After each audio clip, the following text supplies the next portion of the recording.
Hello दोस्तों, स्वागत है आपका अपने यूट्यूब चैनल अचीवर्स पॉइंट पे। तो साइंस की सीरीज में आज हम लोग आगे बढ़ते हुए आज हम जो है मेटल्स और आर्ट्स के बारे में पढ़ेंगे। धातु और उनके अयस्क को बहुत ही ज़्यादा इंपॉर्टेंट चैप्टर है आज आपके लिए, क्योंकि इसमें कई बार पूछे जाने वाले क्वेश्चंस को जो प्रीवियस ईयर में पूछे गए हैं, तो चाहे वो किसी भी तो जी आपको हर एक परीक्षा में मिलने वाले क्वेश्चंस में से एक है। तो चलिए शुरू करते हैं आज की अपनी क्लास और समझते हैं आज के क्वेश्चंस को। तो हमारा पहला प्रश्न है कि निम्नलिखित में से किस पदार्थ में कैल्शियम निम्नलिखित में से किस पदार्थ में कैल्शियम विद्यमान है? चीनी मिट्टी में, कोरेंडम में, जिप्सम में या फिर टैल्क में? क्या हो जाएगा इसका सही आंसर? जल्दी से जल्दी आप सभी लोग जवाब दे सकते हैं कि निम्नलिखित में से किस पदार्थ में कैल्शियम विद्यमान होता है? चीनी मिट्टी, कोरेंडम, जिप्सम या फिर टैल्क? तो देखो, अगर हम बात करें इसके सही आंसर की तो क्या हो जाएगा? इसका सही आंसर हो जाएगा जिप्सम। जिप्सम का फार्मूला कल मैंने बताया था आप सभी लोगों को, तो वही जो है आपको बताना है कि आपका जिप्सम में क्या फार्मूला क्या होता है। CaSO4 CaSO4 2H2O। देखो यहाँ पर जो है कैल्शियम इसमें विद्यमान है और इसका सही आंसर क्या हो जाएगा? जिप्सम हो जाएगा।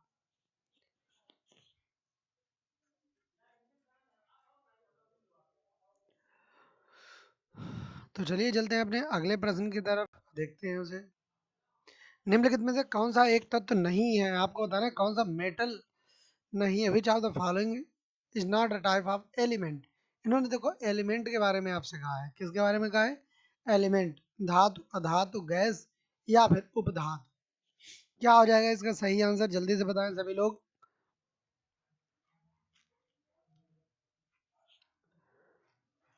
देखिए, अगर हम बात करें इनमें से कौन एलिमेंट नहीं है, सिर्फ एलिमेंट आपका धातु है वो भी एलिमेंट होती है, अधातु है वो भी एलिमेंट होती है, गैसेस वो भी एलिमेंट होती हैं, मेटलाइट्स वो भी एलिमेंट होते हैं। तो इसीलिए इसका सही आंसर हो जाएगा ई।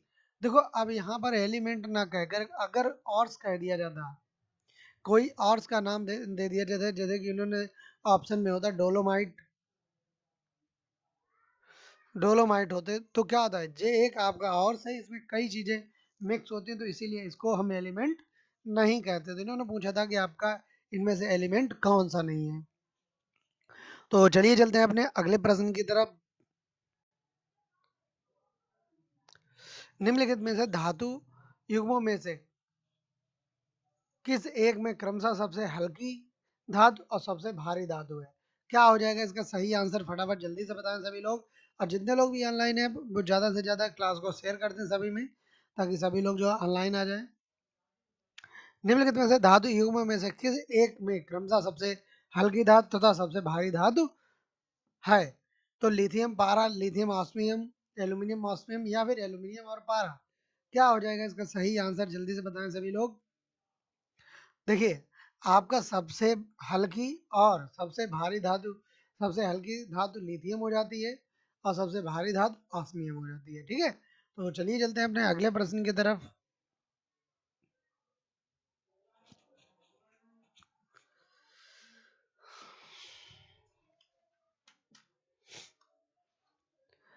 नीचे दिए गए पदार्थों पर उनके घनत्व का अवरोही क्रमानुसार सही अनुक्रम में कौन सा है? आप सभी को बताना है कि इनका जो घनत्व है डेंसिटी के हिसाब से, ठीक है, आपको डेंसिटी के अनुसार से डिक्रीजिंग ऑर्डर में लगाना है। ठीक है, डिक्रीजिंग, जिनकी आपकी घनत्व जो है घटता हुआ क्रम हो जिसमें। तो देखो, अगर हम बात करें इसमें क्या हो जाएगा कि सबसे ज़्यादा जो डेंसिटी होती है वो सोने की होती है, फिर उसके बाद पारे की होती है, फिर उसकी इस्पात की होती है। तो सही आंसर क्या हो जाएगा इसका? सही आंसर हो जाएगा आपका बी, बिल्कुल सही आंसर होगा। अगर हम सोने की अगर हम बात करें तो सोने का जो घनत्व होता है 19.3 होता है, पारे का घनत्व 13.6 होता है और इस्पात का घनत्व जो होता है 7.75 होता है। तो चलिए चलते हैं अपने अगले प्रश्न की तरफ।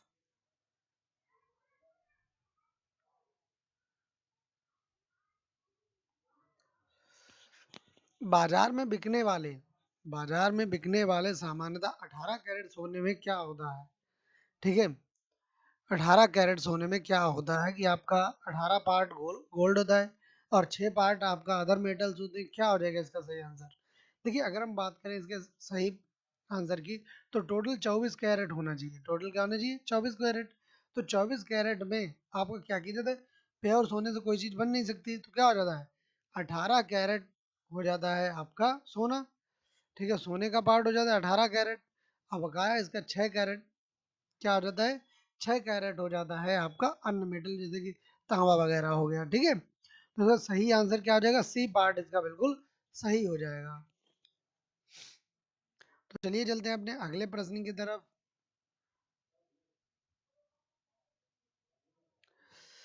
कांच पर उत्कीर्ण किया या खरोंचा जा सकता है हीरे से, हाइड्रोक्लोरिक अम्ल से, या फिर एक्वारेजिया से, सांद्र सल्फ्यूरिक अम्ल से। क्या हो जाएगा इसका सही आंसर?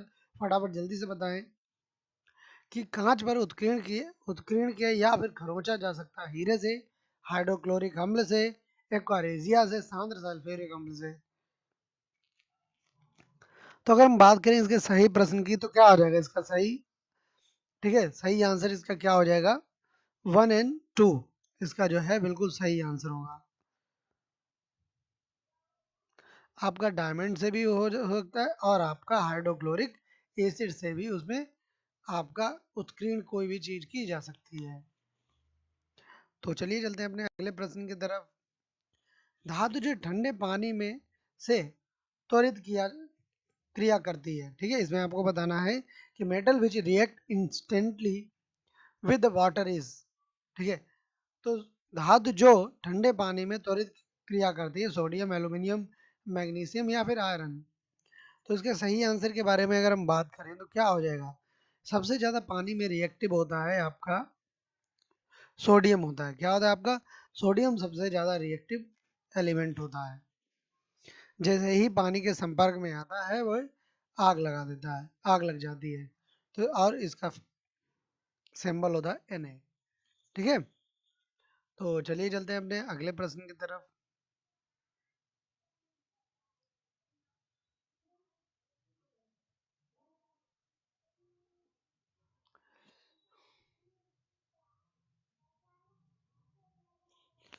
निम्नलिखित में से किस तत्व को मिट्टी के तेल में सुरक्षित रखा जाता है? देखिए जी, एक ऐसा तत्व है जो पानी के संपर्क में आगे आने से जलने लगता है। तो ऐसे एलिमेंट को आपका इनमें से किसी एक में रखा जाता है, मिट्टी के तेल में सुरक्षित रखा जाता है, जिसमें उसे आग नहीं लगती है। तो आपको बताना है कि किस तत्व को मिट्टी के तेल में सुरक्षित रखा जाता है। ठीक है, तो क्या हो जाएगा आपका? सोडियम इसका आंसर हो जाएगा। क्या हो जाएगा आपका इसका आंसर? सोडियम। सोडियम को किस में रखा जाता है? आपका मिट्टी के तेल, केरोसिन ऑयल में रखा जाता है सुरक्षित रूप में। ठीक है, तो चलिए चलते हैं अपने अगले प्रश्न की तरफ। सोडियम धातु का संग्रह निम्न में डुबोकर किया जाता है। देखिए, अभी मैंने आपको बताया था कि ऐसा एक तत्व है जो कि आपका मिट्टी उसमें पानी के संपर्क में आने से या नम हवा के संपर्क में आने से जलने लगता है। तो उसे कहाँ में रखा जाता है? मिट्टी के तेल में, केरोसिन ऑयल में रखा जाता है। तो चलिए चलते हैं अपने अगले प्रश्न की तरफ। निम्नलिखित धातुओं में से कौन सी एक अमलगम नहीं है? आप सभी को बताना है निम्नलिखित धातुओं में से कौन सी एक अमलगम नहीं है, नहीं बनाती? जस्ता है, तांबा है, मैग्नीशियम है, या फिर लोहा है। क्या हो जाएगा इसका सही आंसर? आप सभी को बताना है।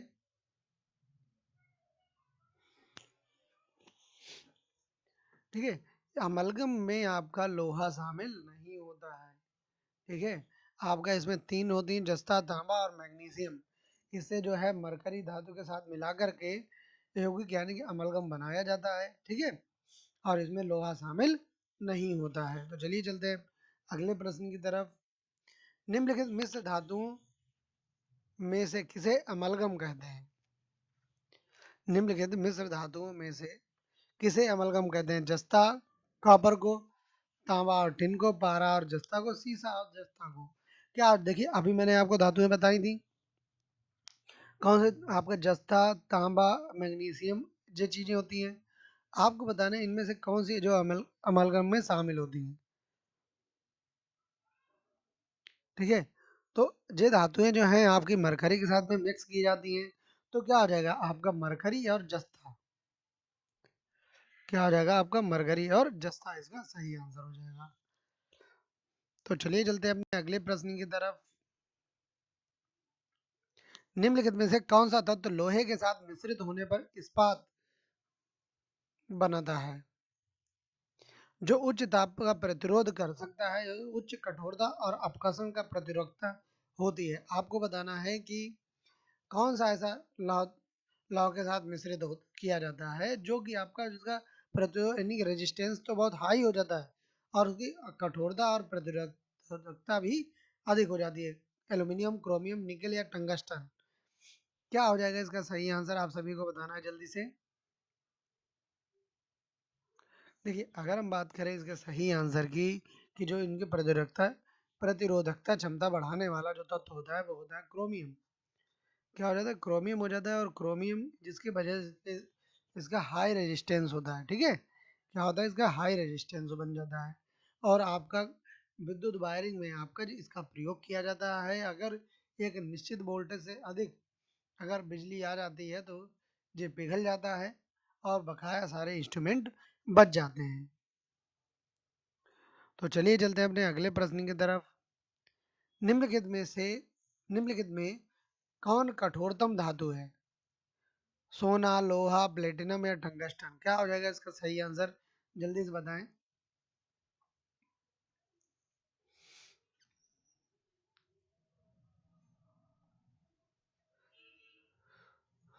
तो देखिए अगर हम बात करें इसके सही प्रश्न की, तो निम्नलिखित में से कौन कठोरतम धातु है, सोना, लोहा, प्लेटिनम या फिर टंगस्टन। तो इसका सही आंसर हो जाएगा आपका प्लेटिनम।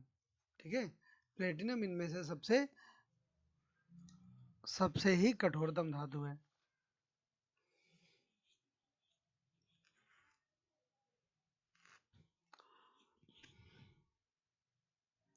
देखो अगले प्रश्न में पूछा गया है निम्नलिखित में से सबसे भारी धातु, निम्नलिखित में से सबसे भारी धातु गोल्ड, चांदी, पारा या प्लेटिनम, इनमें से कौन सी सबसे भारी धातु है, सोना, चांदी, पारा या फिर प्लेटिनम। क्या हो जाएगा इसका सही आंसर, जल्दी से बताएं सभी लोग। तो देखिए इसके सही आंसर क्या हो जाएगा, सबसे भारी धातु इन्होंने पूछा है, तो सबसे भारी धातु क्या हो जाएगी आपकी प्लेटिनम सबसे भारी धातु होती है। अभी जो इससे पहले वाले प्रश्न में भी बताया गया था कि सबसे जो कठोरतम धातु होती है वो भी क्या होती है, प्लेटिनम होती है। तो चलिए चलते हैं अपने अगले प्रश्न की तरफ। अब देखिए अब आपको जो है सामने दिए गए विकल्पों में से आपको क्या करना है, मिलान करना है। इनका क्या करना है, आपको मिलान करना है। किस तरीके से आपका डायमंड डायमंड में कैल्शियम होता है, संगमरमर में सिलिकॉन होता है, रेत में आपका एल्यूमिनियम होता है, या फिर रूबी में आपका कार्बन होता है। तो इनको आपको क्या करना है, मिलान करना है। कैसे करेंगे मिलान इसका, तो सबसे पहले अगर हम बात करें, देखो हीरे में क्या होता है, हीरे में आपका कार्बन होता है, आपका A4 हो जाएगा। तो आपके शुरुआत वाले दोनों जो कट हो जाएंगे। संगमरमर क्या होता है, संगमरमर आपका कैल्शियम होता है, संगमरमर क्या होता है, कैल्शियम होता है, तो यानी कि B1 हो जाएगा। तो B1, तो इसके हिसाब से आंसर क्या हो जाएगा, डी इसका सही आंसर हो जाएगा। डी क्या हो जाएगा इसका बिल्कुल सही आंसर। बकाया को भी देख लेते हैं, आपका सी क्या, सी आपका 2 हो जाएगा, सिलिकॉन और रूबी एल्यूमिनियम। ठीक है, तो इसका सही आंसर क्या हो जाएगा, डी हो जाएगा। और आप लोग से साथ साथ में याद करते रहे, बार बार रिपीट करते रहे अपने मन में। तो चलिए चलते हैं अपने अगले प्रश्न की तरफ।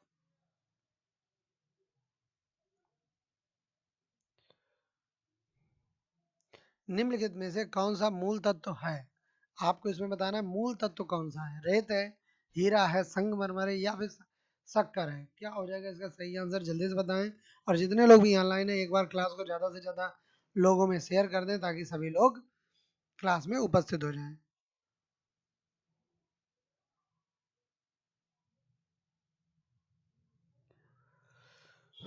तो देखिए अगर हम बात करें इसमें कि इसमें मूल तत्व कौन सा है, ठीक है, आपको बताना है मूल तत्व। तो इसमें जो रेत है, रेत आपका मूल तत्व में से एक है। रेत क्या है आपका, क्योंकि सिलिकॉन सिलिकॉन इसमें शामिल होता है और ये अपने भूपर्वटी के ऑक्साइड के विभिन्न रूपों में पाया जाता है। जैसे यही आपका जो है आपका इसके विभिन्न ऑक्साइडों के रूप में पाया जाता है, जैसे कि आपका क्वार्ट्ज हो गया, रेत हो गया, सिलिकेट हो गया, तो यह सभी जो है इसी के रूप होते हैं। तो चलिए चलते हैं अपने अगले प्रश्न की तरफ। निम्नलिखित धातुओं में से कौन स्वतंत्र अवस्था में पाई जाती है? आपको सभी को बताना है इनमें से निम्नलिखित में से कौन सी धातु है जो स्वतंत्र अवस्था में पाई जाती है? एल्यूमिनियम, क्रोमियम, सोना या फिर जस्ता? इनमें से कौन सी धातु है जो कि आपकी स्वतंत्र अवस्था में पाई जाती है? जल्दी से आंसर करें सभी लोग। देखिए आपका सोना जो है स्वतंत्र अवस्था में पाया जाता है। सोना क्या है आपका स्वतंत्र अवस्था में पाया जाता है। बकाया जो है आपकी अन्य धातुएं जो है अयस्क के रूप में पाई जाती हैं। वैसे अयस्क के रूप में आपका सोना भी पाया जाता है, लेकिन मेनली आपका क्या होता है कि ये सोना जो है प्योर फॉर्म में भी पाया जाता है। तो चलिए चलते हैं अपने अगले प्रश्न की तरफ। एल्यूमिनियम धातुओं को प्राप्त किया जाता है, ठीक है, एल्यूमिनियम धातुओं को प्राप्त किया जाता है पिच ब्लेड से, ग्रेफाइट से, बॉक्साइट से या फिर अर्जेंटाइट से? क्या हो जाएगा इसका सही आंसर? जल्दी से बताएं सभी लोग कि निम्न एल्यूमिनियम धातु को प्राप्त किया जाता है, किससे प्राप्त किया जाता है? तो देखिए इसका सही आंसर हो जाएगा बॉक्साइट। क्या हो जाएगा इसका सही आंसर? बॉक्साइट इसका बिल्कुल सही आंसर हो जाएगा। बॉक्साइट से आपका एल्यूमिनियम प्राप्त किया जाता है। और भी एल्यूमिनियम के मुख्य ऐसे बॉक्साइट है, फेलेस्पर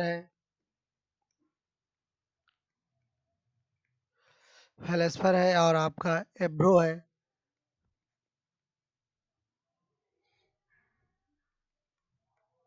तो इसका सही आंसर हो जाएगा आपका बॉक्साइट।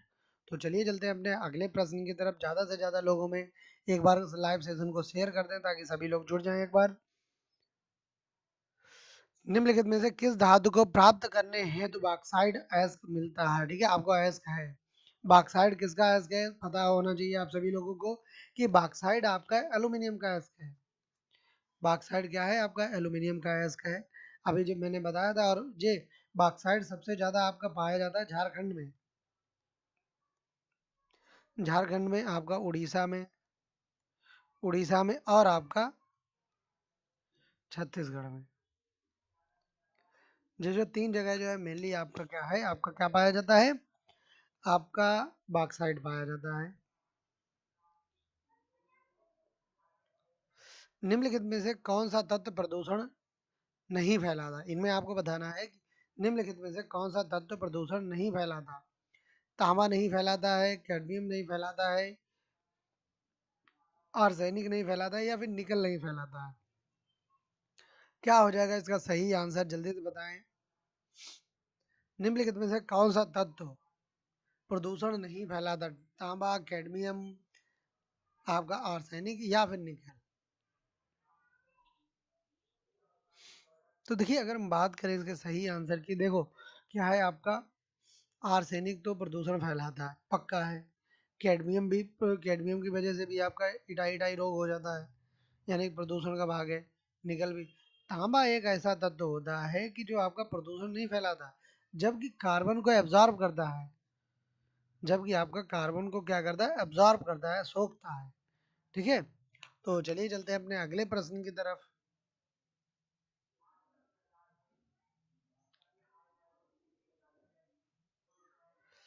खनिज क्या है? आपको बताना है कि खनिज क्या है। लिक्विड है, इनऑर्गेनिक सॉलिड है, गैस है या फिर उपरोक्त में से कोई नहीं? ठीक है, खनिज क्या है? लिक्विड है, अकार्बनिक ठोस है, गैस है या उपरोक्त में से कोई नहीं?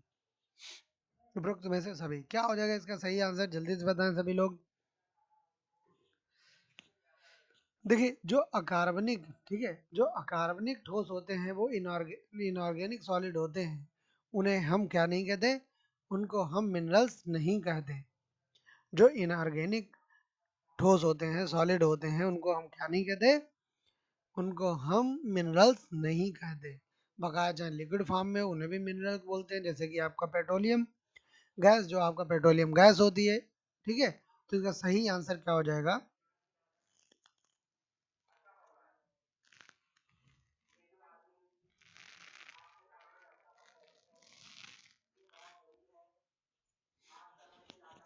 तो चलिए चलते हैं अपने अगले प्रश्न की तरफ। वायु में थोड़ी देर रखने पर किसी धातु के ऊपर हरे रंग का बेसिक कार्बोनेट की परत जम जाती है। तो इसमें आपको बताना है कि आपका putting for the some time in air green color layer of a basic carbonate is formed on any metal is, क्या हो जाएगा इसका सही आंसर, जल्दी से बताएं। कि तांबा हो जाएगा, चांदी हो जाएगा, निकल हो जाएगा या जस्ता हो जाएगा, क्या हो जाएगा इसका सही आंसर, जल्दी से बताएं।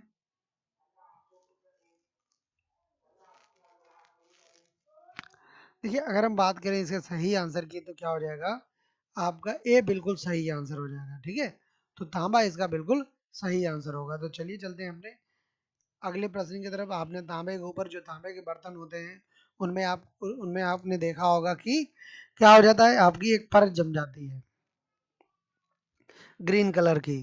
तो आपका तांबे के ऊपर जो है आपका मोस्ट रिएक्टिव आपका बेसिक कार्बोनेट की एक परत चढ़ जाती है। ठीक है, आप सभी लोगों ने देखी होगी। तो इसका सही आंसर तांबा हो जाएगा। तो चलिए चलते हैं अपने अगले प्रश्न की तरफ। निम्नलिखित में से सबसे भारी धातु कौन सी है। ठीक है, निम्नलिखित में से सबसे भारी धातु कौन सी है, कॉपर है, यूरेनियम है, एल्यूमिनियम है या फिर चांदी है, क्या हो जाएगा इसका सही आंसर, जल्दी से बताएं सभी लोग कि निम्नलिखित में से सबसे भारी धातु कौन सी है।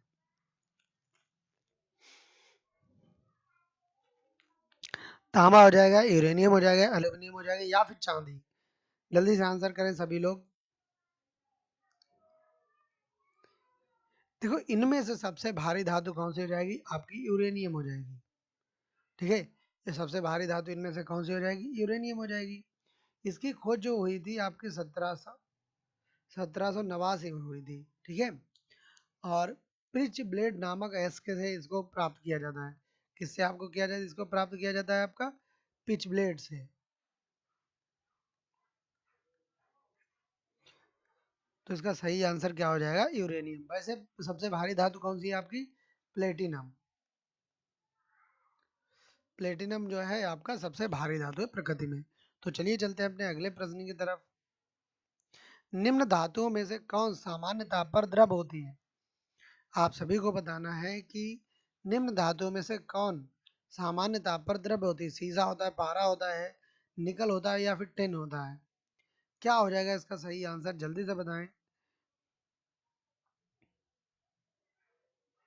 निम्नलिखित धातुओं में से कौन सामान्य ताप पर द्रव होती है, सीसा, पारा, निकल या टिन, इनमें से सही आंसर क्या होगा, जल्दी से बताएं सभी लोग। देखिए आपने पारा देखा होगा जो रूम टेम्परेचर पे भी, ठीक है, जो आपका पारा जो होता है मरकरी, वो रूम टेम्परेचर भी पर भी क्या होता है, लिक्विड फॉर्म में होता है। ठीक है, बकाया सभी रूम टेम्परेचर पे सॉलिड फॉर्म में होती है। सीसा भी सॉलिड होता है, निकल भी सॉलिड होता है, लेकिन मरकरी क्या होता है आपका आपका जो ऐसी धातु होती है जो कि आपके रूम टेम्परेचर पे क्या होती है, लिक्विड होती है। इसका प्रयोग जो है टेम्परेचर नापने वाले थर्मामीटर्स में भी किया जाता है। ठीक है, और किस धातु से बनाया गया मिश्र धातु हवाई जहाज और रेल के डिब्बों के पुर्जों में काम में लाया जाता है। बहुत इंपॉर्टेंट क्वेश्चन है आप सभी लोगों के लिए कि किस धातु से बनाया गया मिश्र धातु हवाई जहाज तथा रेल के डिब्बे में पुर्जों के काम में लिया जाता है। कॉपर है, लोहा है, एल्यूमिनियम है या फिर इनमें से कोई नहीं। किस धातु से बनाया गया मिश्र धातु हवाई जहाज और रेल के डिब्बों में पुर्जों में काम में लिया जाता है। तांबा है आपका, एल्यूमिनियम है, लोहा है या इनमें से कोई नहीं, क्या हो जाएगा इसका सही आंसर, जल्दी से बताएं।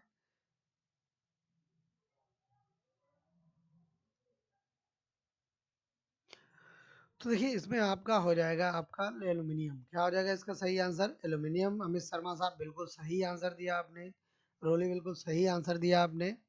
तो चलिए चलते हैं अपने अगले प्रश्न की तरफ। किस खनिज से रेडियम प्राप्त होता है।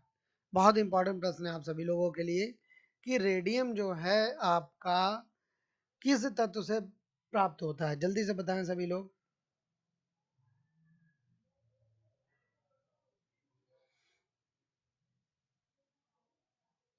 देखिए अगर हम बात करें, जैसे कि आपको मैंने अभी बताया था कि यूरेनियम के संश्लेषण से आपका क्या मिला था, आपका रेडियम मिला था। ठीक है, तो यानी कि उसके लिए कौन सा अयस्क लगा होगा, किस खनिज से मिला होगा, आपका पिच ब्लेड से, क्योंकि आपका रेडियम भी क्या है, रेडियम भी आपका एक रेडियो एक्टिव एलिमेंट है। क्या हो जाएगा आपका, रेडियो है, तो रेडियम जो है आपका पिच ब्लेड नामक उसी से मिलता है। इसे दो चीजें मिल जाती हैं आपकी, यूरेनियम, यूरेनियम मिल जाता है और साथ ही साथ आपका आपका रेडियम भी मिलता है। इसकी जो संश्लेषण किया था, रेडियम का जो संश्लेषण करके प्राप्त किया था, मैडम क्यूरी ने सबसे पहले इसकी खोज की थी। रेडियम की खोज किसने की थी, मैडम क्यूरी ने। तो चलिए चलते हैं अपने अगले प्रश्न की तरफ। विश्व में उपयोग में लाई जाने वाली प्रथम धातु कौन सी है। ठीक है, आप सभी को बताना है कि विश्व में उपयोग में लाई जाने वाली प्रथम धातु कौन सी है, तांबा है, लोहा है, चांदी है, ठीक है, या फिर सोना है। क्या हो जाएगा इसका सही आंसर, जल्दी से बताएं कि तांबा, सोना, चांदी या फिर लोहा। देखिए, आपको मैंने बताया था कि सिंधु सभ्यता को ताम्र पाषाणिक ताम्र सभ्यता के नाम से भी जाना जाता है।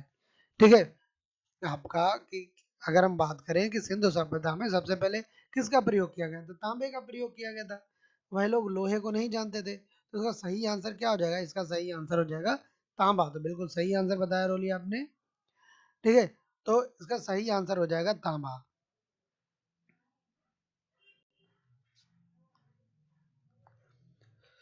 मोनोजाइट किसका अयस्क है। ठीक है, आप सभी को बताना है कि मोनोजाइट, ठीक है, मोनोजाइट किसका अयस्क है, जर्कोनियम का, थोरियम का, टाइटेनियम का या फिर लोहे का। ठीक है, मोनाजाइट जो है आपका किसका अयस्क है। तो देखिए, अगर हम बात करें इसके सही आंसर की, तो क्या हो जाएगा, तो ये हो जाएगा आपका थोरियम। ठीक है, थोरियम जो है भारत में सबसे ज्यादा पाई जाती है, और कहाँ, केरल तट, केरला तट पे सबसे ज्यादा पाई जाती है। जो मोनोजाइट वालू है, ठीक है, मोनोजाइट एक रेत है, और रेत में ही आपका ये प्राप्त की जाती है। ठीक है, रेत से ही क्या की जाती है, या अलग की जाती है। तो मोनोजाइट जो है आपका थोरियम का अयस्क है। तो इसका सही आंसर क्या हो जाएगा, बी, बिल्कुल सही बताया सभी लोगों ने। तो चलिए चलते हैं अपने अगले प्रश्न की तरफ। हाल ही में खोजी गई विश्व की सबसे महंगी धातु कौन सी है। ठीक है, सबसे कॉस्टली जो धातु है वो कौन सी होगी, हाल ही में जो खोजी गई। एडोड्रल फ्लोरीन, आपका कैल्सीफोर्नियम, ट्रिटियम या फिर रोडियम। क्या हो जाएगा इसका सही आंसर, जल्दी से बताएं सभी लोग।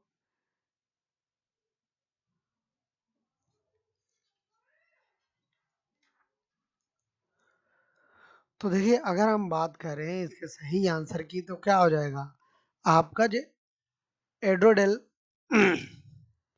हाँ, फ्लोरीन जो है आपकी, यह सबसे क्या है आपकी, सबसे महंगी धातुओं में से एक है। क्या है आपकी सबसे महंगी धातुओं में से एक है, जो अभी जो है खोजी गई है।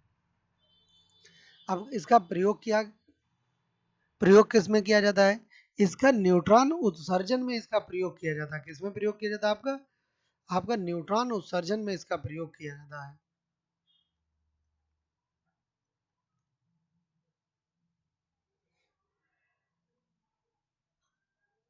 ठीक है, न्यूट्रॉन उत्सर्जन में इसका प्रयोग किया जाता है। बहुत इंपॉर्टेंट क्वेश्चन आप सभी लोगों के लिए है।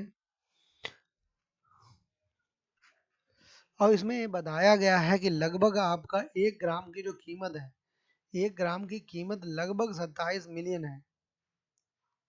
27 मिलियन इसकी कीमत है, 1 ग्राम की कीमत इसकी कितनी है, 27 मिलियन की है। तो चलिए चलते हैं अपने अगले प्रश्न की तरफ। लौह की धातु में प्रयुक्त मुख्य अपचायक कौन है, कोक है, कार्बन डाइऑक्साइड है, चूना है या फिर एल्यूमिनियम है। क्या हो जाएगा इसका सही आंसर, जल्दी से बताएं सभी लोग।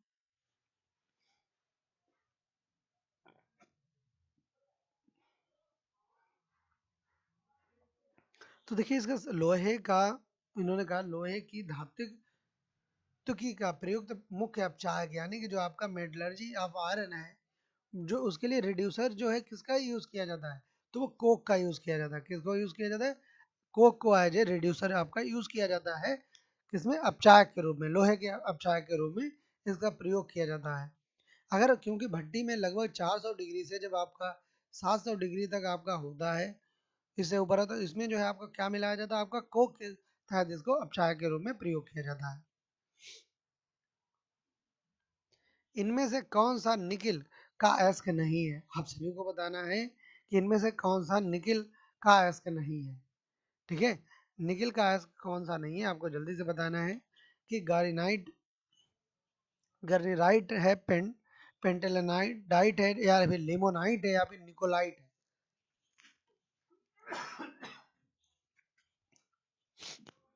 क्या हो जाएगा इसका सही आंसर, जल्दी से जल्दी बताएं सभी लोग कि निकिल का अयस्क नहीं है।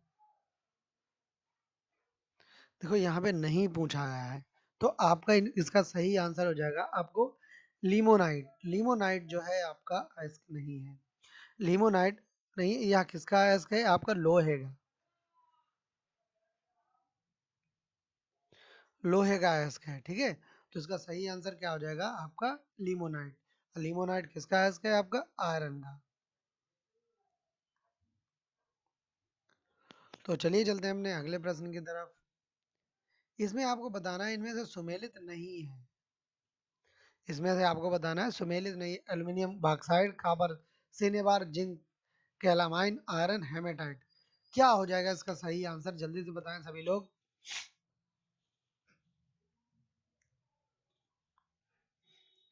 कि निम्नलिखित में से कौन सा युग्म सही सुमेलित नहीं है।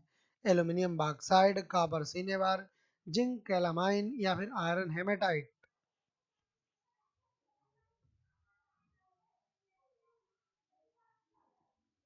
देखो जिंक जो है आपका कैलामाइन से नहीं होना चाहिए, जिंक का जो आयरन है आपका कैलामाइन।